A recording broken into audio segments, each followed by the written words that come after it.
in a way, I feel like there's no point in reviewing Ghost as such, because it's a film that is phenomenally successful and it's a film that pretty much everybody has seen. But I still wanted to take the chance to talk about it because this film, for me, has a very unusual nostalgic feel to it, which is very peculiar. And this is probably the most terrifying film I saw as a child. Even more scary than The Little Vampire, which did give me nightmares for quite a while. Ghost was released in 1990. I was born in 1992. I probably saw Ghost for the first time in like 1996, maybe. My mother had the VHS, and I just remember it playing on the VHS on the TV on a very frequent basis. And it's a 15. It's definitely not a child's film. It did mentally scar me a bit. It's very terrifying, particularly the subway scenes. I won't spoil it by going into too much detail. But those scenes were terrifying to me. And I still feel that fear that I felt as a child when I watched those scenes. But it's also a very beautiful film. And oddly, it's not one of my all-time favourite films, but I think it had the potential to be. I think it's a bit too romantic for my liking. So in case you're not aware of the particulars of the film, it was directed by Jerry Zucker, written by Bruce Joel Rubin, and stars Patrick Swayze, Demi Moore, and Whoopi Goldberg. And I think my mother probably loved this because Whoopi Goldberg was in it. We also watched Sister Act constantly. So, big Whoopi Goldberg fans over here.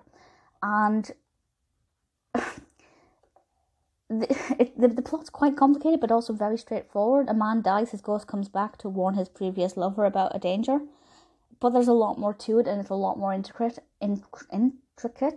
And I have to say that scene where he dies, and it's the very beginning, it's not a spoiler, and he begins to come to terms with that and kind of slowly realises that he's no longer living. I think it's heartbreaking but beautiful, and one of the most powerful displays of that I have seen, because there are a lot of films that try and do that, a lot of films that attempt to portray that moment when somebody first realises that they're no longer living. And for me, this film just does it. It's an exemplary display of how that is done. And then once he tries to interact with his former lover, who is obviously grief-stricken, it gets a little bit heartbreaking. And I do think one of the main things about this film that makes it work so well is that the emotions are everywhere. It's shock, it's fear, it's grief and distress, panic. Every emotion you can feel, you will feel. Love and everything is incorporated in there as well. Obviously, we have some pretty iconic scenes in this, which I won't go into because I don't want to spoil it, just in case you haven't seen those scenes. But there are some scenes in this that will certainly stick out forever, and they're referenced in pop culture constantly. The soundtrack is, it's beautiful. It really is absolutely stunning. And there's nothing about this film that doesn't work. And it surprises me that it's not one of my all-time favourite films. I think it's just because of my childhood relationship with it. I kind of try and put some distance between myself and the film. But it is phenomenal. It won the Best Writing Oscar, and it also won the Best Actress in a Supporting Role for Whoopi Goldberg, which is obvious. The Best Picture winner for that, it was actually up against some pretty strong films. And I think now, if the Best Pictures were to be redone for this year, it would win. But Dances with Wolves won. It was also up against Awakenings, Goodfellas, and The Godfather 3. Tough competition that year. But I think it did remarkably well. It's 7.1 out of 10 on IMDb, across unusually just under 200,000 reviews.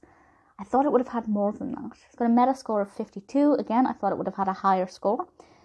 But it's a beautiful film. It's been adapted. I can't fault it. I really can't. I realise I'm maybe a bit too close to it because I've been watching it sometimes unknowingly for about 24 years. But it's stunning. The narrative development is great. The character development for both Sam and Molly, played by Swayze and Demi Moore respectively, I love their development. I really was very impressed with that. I'm still impressed with that. I think the characters were handled very well. The soundtrack is beautifully incorporated. It's beautifully shot. The fear factor with the subway scenes will never leave me. Ghost is one of the most beautifully filmed and presented stories I've ever seen.